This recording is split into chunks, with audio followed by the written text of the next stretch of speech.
Bismillahirrahmanirrahim. Assalamualaikum warahmatullahi wabarakatuh. Waalaikumsalam warahmatullahi wabarakatuh. Warahmatullahi wabarakatuh. Yang terhormat dosen pengampu, Bapak Dr. Andes Ahmad Farur Rohani, MPD, Bapak Andri Kurniawan, SPD, MPD, dan teman-teman RPL yang saya cintai. Perkenalkan, kami dari kelompok 7 yang terdiri dari saya sendiri, Wiwi Dinariati, kemudian ada Ibu Iis Rohani, kemudian ada Ibu Nurul Soida. Presentasi yang pertama akan dibawakan oleh Ibu Iis Rohani dengan judul Pengaruh Media Boneka Tangan terhadap Kemampuan Bercerita Anak Usia Dini. Waktu dan tempat saya persilakan. Baik, terima kasih Bu Wiwi. Yang pertama-tama, Assalamualaikum warahmatullahi wabarakatuh. Waalaikumsalam warahmatullahi Waalaikumsalam wabarakatuh. warahmatullahi wabarakatuh. Perkenalkan, nama saya Iit Rohani dengan NIM 249008022. Di sini saya akan mempresentasikan dengan judul Pengaruh Media Boneka Tangan terhadap Kemampuan Bercerita Anak Usia Dini. Slide selanjutnya. Silakan Bu. Latar belakang kemampuan bercerita. Jadi latar belakang untuk kemampuan bercerita yaitu merupakan bagian penting dari perkembangan bahasa ekspresif anak usia dini. Kemampuan ini tidak hanya berkaitan dengan keterampilan berbicara, tetapi juga mencakup kemampuan memilih kata-kata yang tepat, serta merangkai kalimat secara runtut agar cerita dapat dipahami oleh orang lain. Selain itu, kemampuan bercerita juga berkaitan dengan keberanian dan kepercayaan diri anak dalam mengungkapkan gagasan secara lisan. Selanjutnya.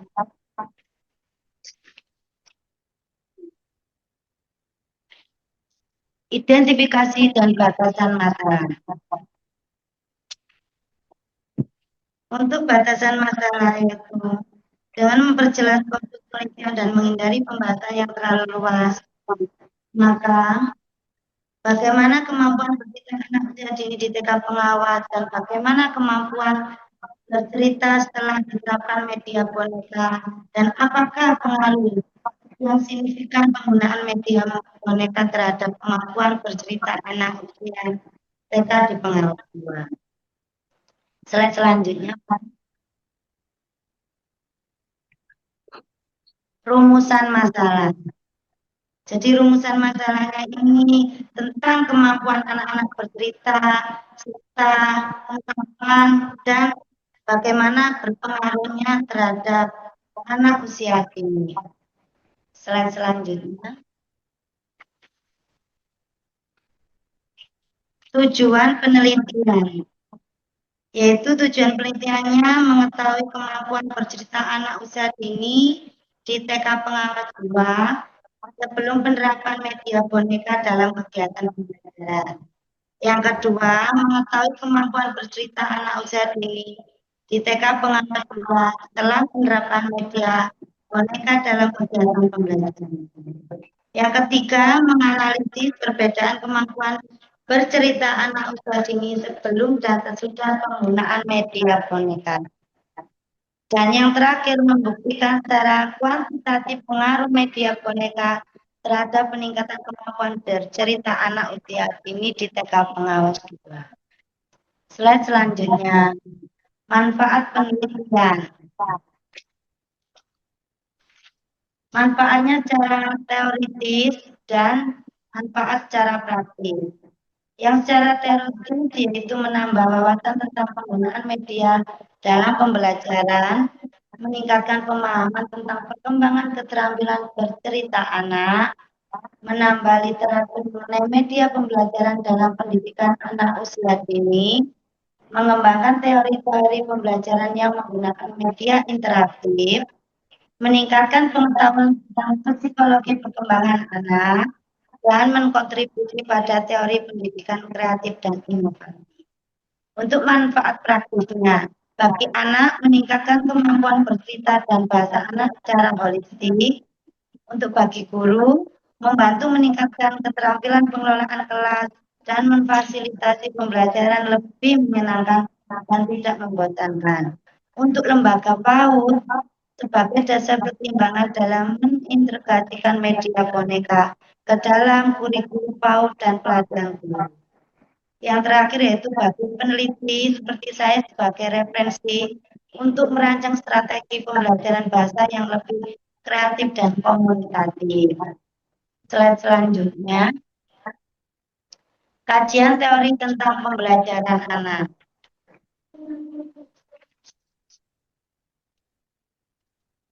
Pendidikan anak usia dini atau PAUD merupakan jenjang pendidikan yang memiliki peran sangat penting dalam sistem pendidikan nasional karena menjadi fondasi awal bagi perkembangan anak.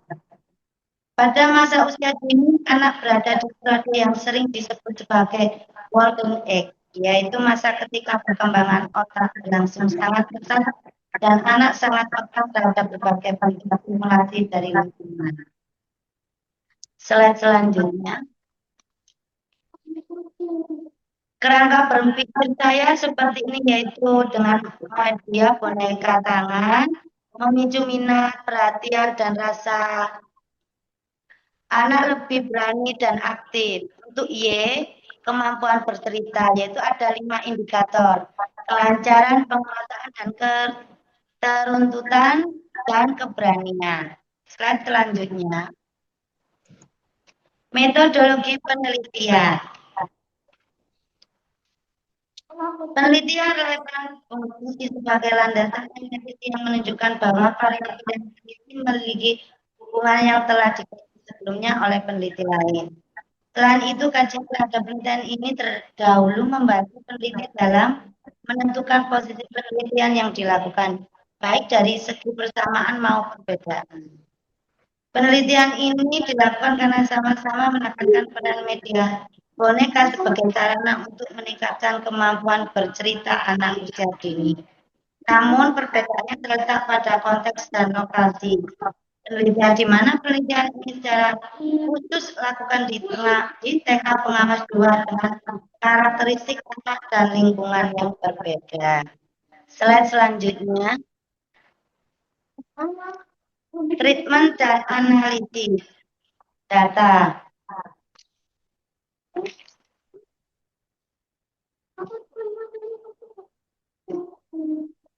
Penelitian ini menggunakan desain one group pretest post-test DESI, yaitu desain penelitian yang melibatkan satu kelompok subjek tanpa kelompok pembanding. Pada desain ini, subjek penelitian diberikan tes awal, yaitu pretest, untuk mengetahui kemampuan awal bercerita anak sebelum melakukan pemberitaan.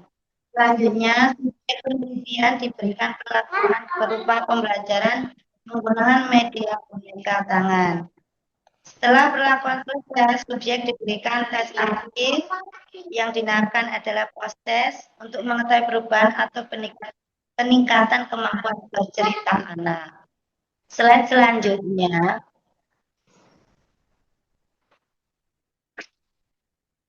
Penutup. Terima kasih untuk peningkatan karakter anak, pengaruh media boneka tangan terhadap kemampuan bercerita anak. Untuk selanjutnya saya kembalikan ke moderator. Baik, sekian presentasi dari teman saya, Ibu Iis Rohani. Jika ada salah kata, kami mohon maaf yang sebesar-besarnya. Wassalamualaikum warahmatullahi wabarakatuh. Waalaikumsalam warahmatullahi wabarakatuh. Assalamualaikum warahmatullahi wabarakatuh. Waalaikumsalam warahmatullahi wabarakatuh. Pertama-tama yang saya hormati dosen pengampu Aba Ahmad Farurazi MPD, serta Bapak Andri Kurniawan, SPD, OPD, dan sekalian teman-teman yang saya cintai. Dan salam sejahtera. Perkenalkan, saya Iis Rohani dari kelompok 7. Baik, hari ini teman saya akan mempresentasikan yang bernama Bu Nurul Soidah yang berjudul Integrasi Nilai Pendidikan Karakter melalui Storytelling Interaktif untuk mengurangi perilaku bullying anak usia dini. Untuk tempat dan waktu saya persilakan. Baik, terima kasih Bu Iis. Assalamualaikum warahmatullahi wabarakatuh.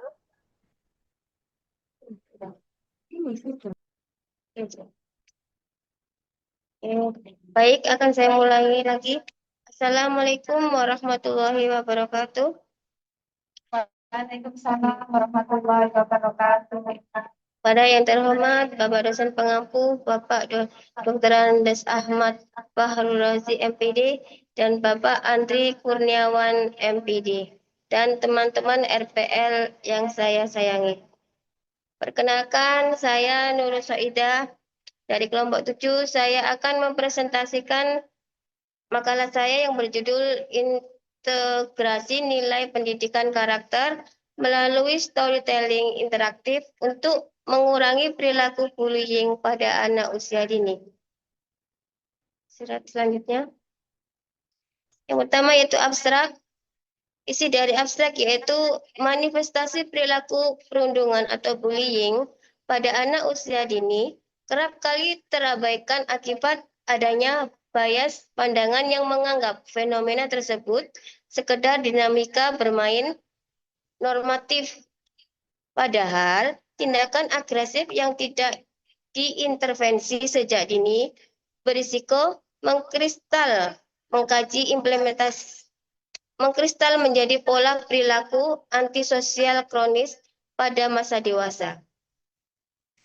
Pada penelitian ini bertujuan untuk mengkaji implementasi metode storytelling interaktif sebagai instrumen preventif dalam menginternalisasi nilai-nilai karakter sekaligus mereduksi kecenderungan perundungan di lingkungan sekolah, di mana pada penelitian ini menggunakan desain penelitian tindakan kelas atau PTK.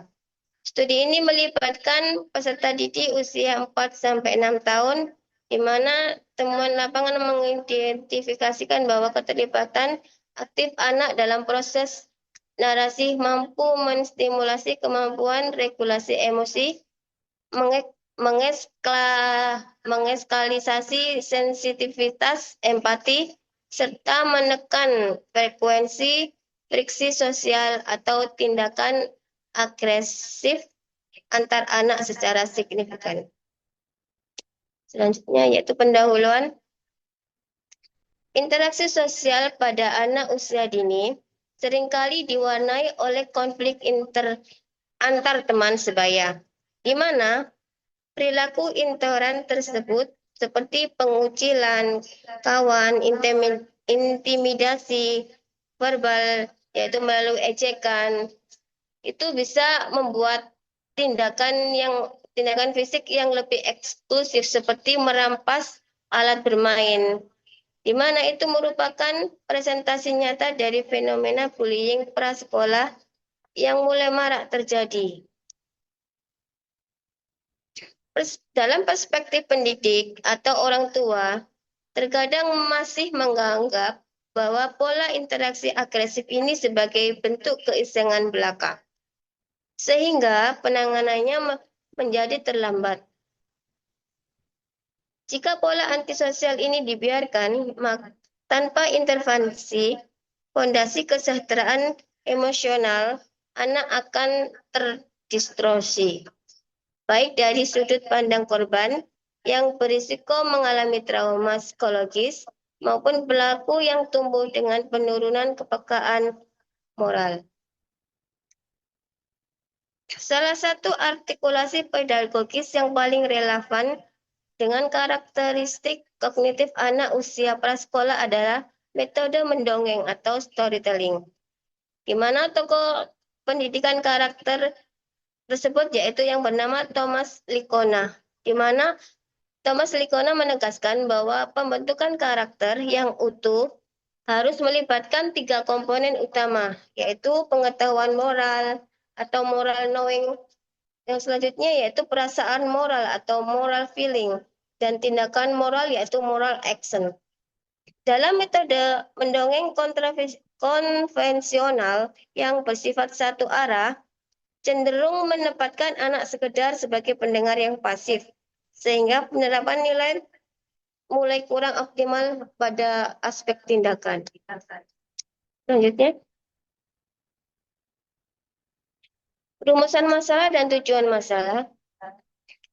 Rumusan masalah di sini yaitu berdasarkan latar belakang fenomena bullying anak usia dini dan dengan karakteristik metode pembelajaran yang digunakan, maka ada 2 rumusan masalah. Yang pertama yaitu bagaimana strategi mengintegrasikan nilai pendidikan karakter menggunakan metode storytelling interaktif pada anak usia dini. Yang kedua yaitu apakah implementasi metode storytelling interaktif dapat mengurangi intensitas perilaku bullying pada anak usia dini. Dan yang kedua yaitu tujuan penelitian. Sejalan dengan rumusan masalah di atas, maka tujuan yang ingin dicapai yaitu ada 2 juga. Yang pertama yaitu untuk mendeskripsikan dan menganalisis tentang tahapan integrasi nilai pendidikan karakter melalui metode storytelling interaktif pada anak usia dini. Yang kedua yaitu untuk mengkaji dan membuktikan efektivitas metode storytelling interaktif dalam reduksi kecenderungan perilaku bullying pada anak usia dini. Slide selanjutnya.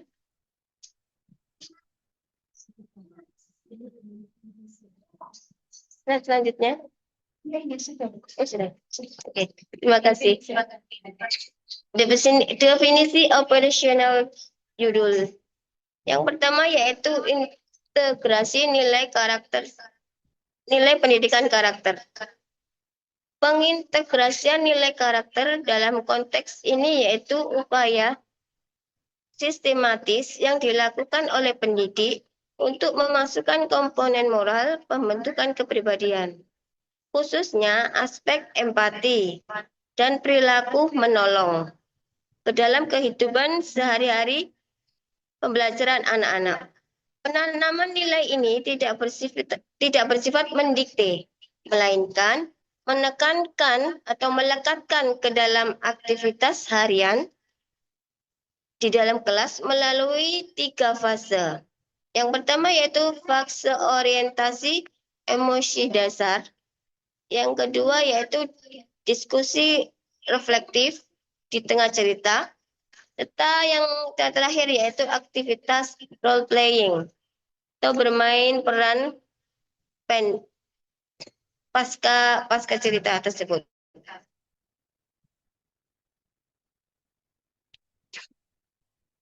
Yang kedua yaitu storytelling interaktif.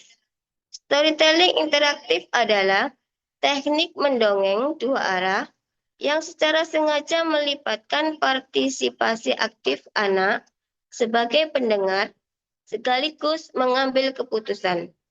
Dalam penelitian ini, saya bertindak sebagai seorang guru bertindak sebagai fasilitator yang menggunakan media visual seperti boneka tangan atau buku cerita bergambar dan menghentikan narasi pada titik konflik cerita.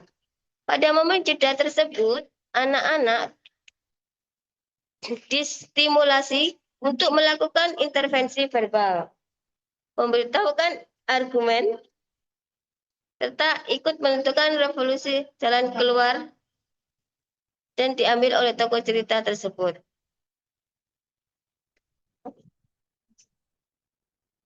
Yang ketiga yaitu perilaku bullying pada anak usia dini. Perilaku bullying pada anak usia dini pada fase ini didefinisikan sebagai tindakan agresif, intimidatif, dan intoleran yang dilakukan oleh seorang anak atau kelompok anak secara sengaja terhadap rekan sejawat. Dalam skala PAUD, perilaku ini dibatasi ada 3 indikator konkret, yaitu yang pertama agresif verbal.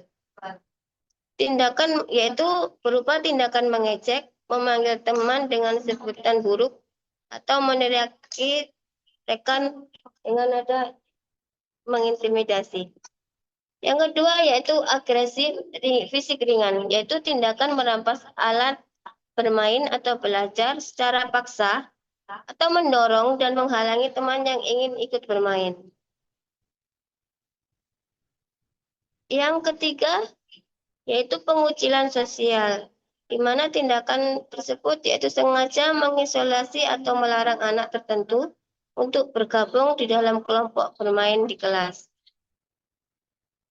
Reduksi perilaku bullying dinyatakan berhasil apabila frekuensi kemunculan ketiga indikator di atas mengalami penurunan yang signifikan di setiap siklus tindakan, diiringi dengan meningkatnya perilaku prososial anak di kelas. Metode penelitian dalam studi ini menerapkan pendekatan kualitatif dengan kerangka penelitian tindakan kelas. Penelitian ini dilaksanakan dalam beberapa siklus yang terdiri dari perencanaan, pelaksanaan, observasi, dan refleksi. Dan subjek dalam penelitian ini yaitu anak peserta didik 5-6 tahun. Teknik pengumpulan data yaitu melalui observasi partisipasi terstruktur menggunakan lembar indikator perkembangan sosial emosional anak dan melalui wawancara mendalam dengan guru kelas dengan catatan melalui jurnal anekdot dan perubahan perilaku sosial anak yang berkala. Hasil pembahasan dari metode ini yaitu strategi konstruksi naratif, yaitu yang pertama yaitu proses penanganan nilai moral dan pencegahan bullying lewat cerita tidak dilakukan secara doktriner, melainkan melalui rekonstruksi alur dongeng partisipasi yang terbagi menjadi 3 fase utama, yaitu fase prakondisi, di mana pendidik memadu fokus anak melalui stimulus visual atau boneka tangan untuk mengenali berbagai spektrum emosi anak, seperti rasa sedih, kecewa, takut, atau bahagia. Yang kedua yaitu fase intervensi naratif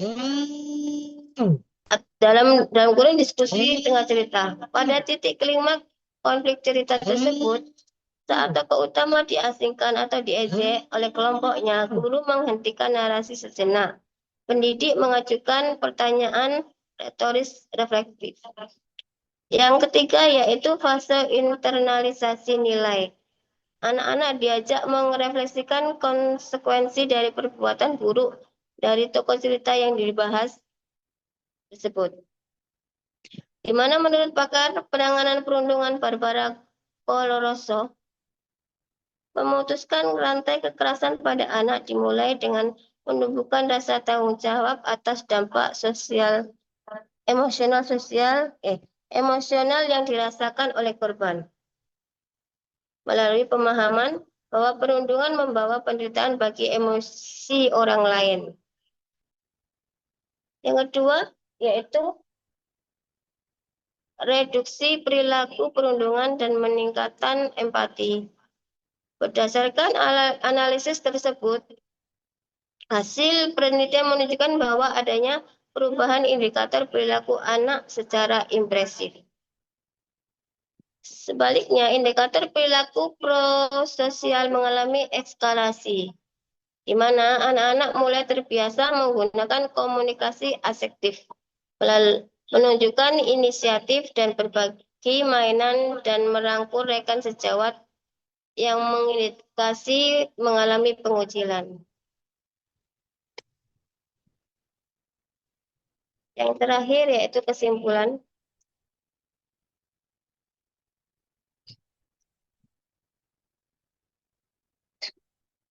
Berdasarkan penelitian di atas, pendekatan storytelling interaktif terbukti memiliki efektivitas yang tinggi dalam memitigasi anomali perilaku perundungan pada fase anak usia dini. Dinamika dongeng yang partisipatif mampu menjembatani konsep nilai karakter yang abstrak dan bentuk respon sosial konkret yang mudah dipahami oleh penalaran anak. Melalui pembiasaan stimulasi empati ini, lembaga PAUD dapat mentransformasi ekosistem pembelajarnya menjadi lingkungan yang inklusif dan aman, sportif, serta terbebas dari benih-benih kekerasan sejak usia dini. Demikian presentasi dari saya. Kurang lebihnya saya mohon maaf yang sebesar-besarnya. Assalamualaikum warahmatullahi wabarakatuh. Dan saya kembalikan kepada moderator. Baik, terima kasih. Itu tadi presentasi dari teman saya. Bila ada kata atau tidak sopan, mohon dimaafkan. Saya akhiri. Wassalamualaikum warahmatullahi wabarakatuh. Waalaikumsalam warahmatullahi wabarakatuh. Habis. Habis.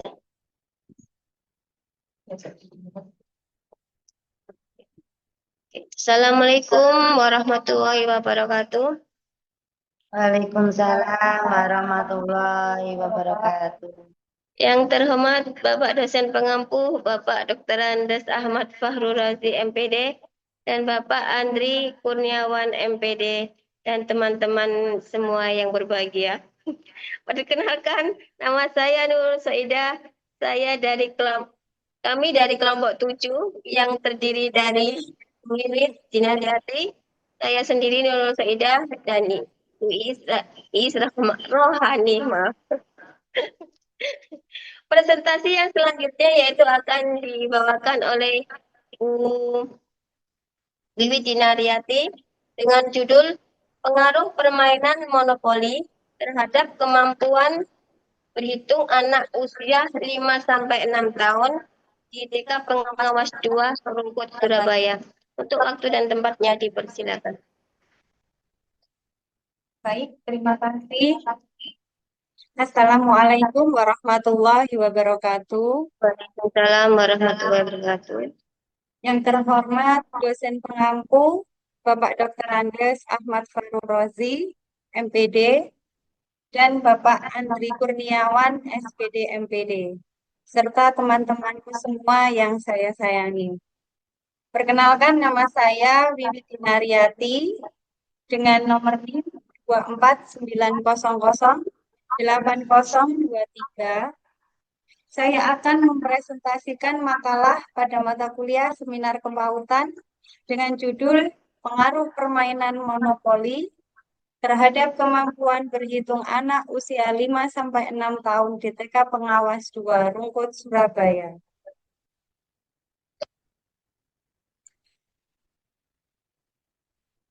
Pada latar belakang saya, di era globalisasi ini, pendidikan di PAUD memiliki peran yang sangat penting dalam membentuk karakter anak yang memiliki moral akhlak yang baik, kreativitas, inovasi, serta kemampuan yang kompetitif. Tujuan pendidikan di PAUD tidak hanya untuk meningkatkan pengetahuan dan keterampilan yang berkaitan dengan bidang keilmuan, melainkan lebih pada persiapan anak agar dapat menghadapi berbagai tantangan di masa depan dengan baik. Dalam penggunaan media pembelajaran, dapat meningkatkan semangat belajar serta memudahkan pemahaman pesan dan informasi dalam proses belajar mengajar. Selain itu, penggunaan media juga dapat membuat proses belajar menjadi lebih interaktif dan menarik. Dalam hal ini, media permainan dapat disesuaikan dengan mata pelajaran atau materi yang akan diajarkan. Salah satu bentuk media pembelajarannya yang dapat digunakan adalah permainan. Ruang lingkup dan pembatasan masalah. Pada pembatasan masalah di sini adalah yang bersangkutan dengan keterbatasan yang ada pada penelitian, antara lain yang pertama, penelitian ini difokuskan pada pengaruh permainan monopoli terhadap kemampuan berhitung anak usia 5 sampai 6 tahun. Yang kedua, penelitian ini dibatasi pada anak usia 5 sampai 6 tahun pada TK Pengawas 2 Rungkut, Surabaya. Rumusan masalahnya adalah dari berdasarkan latar belakang yang telah dijabarkan dan dijelaskan di atas, maka diperoleh rumusan masalah di dalam penelitian ini adalah sebagai berikut. Apakah permainan monopoli berpengaruh terhadap kemampuan berhitung pada anak usia 5 sampai 6 tahun di TK Pengawas 2 Rungkut, Surabaya? Dalam tujuan penelitian saya, yaitu rumusan masalah yang telah dijelaskan di atas dapat dirumuskan bahwa penelitian ini bertujuan untuk mengetahui pengaruh permainan monopoli terhadap kemampuan berhitung pada anak usia 5 sampai 6 tahun di TK Pengawas 2 Rungkut, Surabaya. Variabel penelitiannya adalah pada variabel X adalah permainan monopoli dan variabel Y adalah kemampuan berhitung. Definisi operasional variabel. Yang pertama, penggunaan permainan monopoli adalah suatu bentuk alat permainan edukatif berbasis papan modifikasi secara khusus untuk anak usia 5 sampai 6 tahun dengan pemahaman konsep berhitung seperti dengan cara melempar dadu, menghitung langkah, mengenali angka, simbol, dan menjawab pertanyaan. Yang kedua, pengembangan kemampuan berhitung pada anak usia 5 sampai 6 tahun adalah meningkatkan kemampuan berhitung, mengenal angka, dan simbol.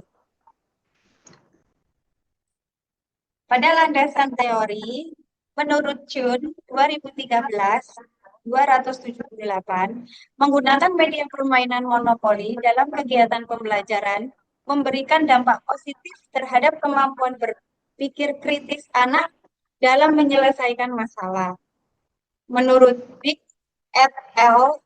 2014-24 mengatakan bahwa permainan monopoli dalam pembelajaran juga dapat meningkatkan keterampilan berpikir kritis pada anak dalam menyelesaikan masalah dengan menemukan solusi dari tantangan yang ada serta mendorong keterampilan kerjasama dan kelompok.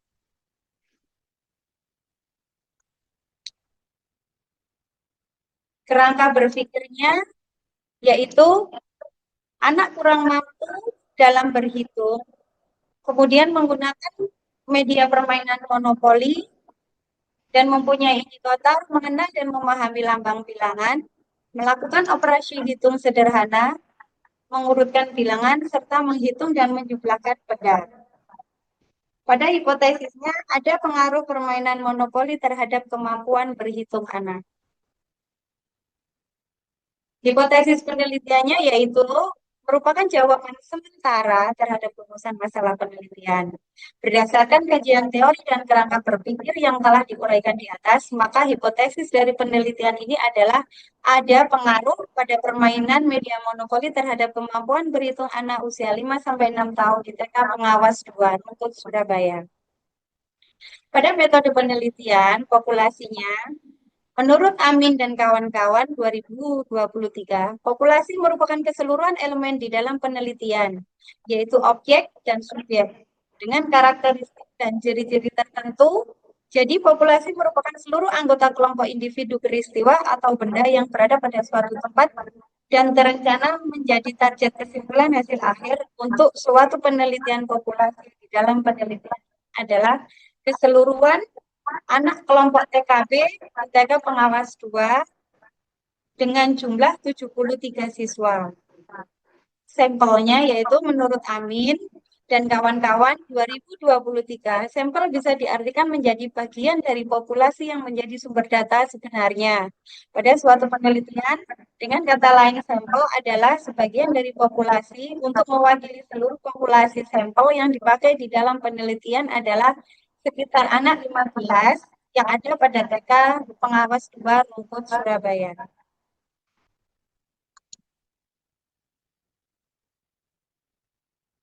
Ada 3 pada teknik pengumpulan data, yaitu observasi, di mana peneliti ikut melaksanakan pengamatan secara langsung atau partisipatif.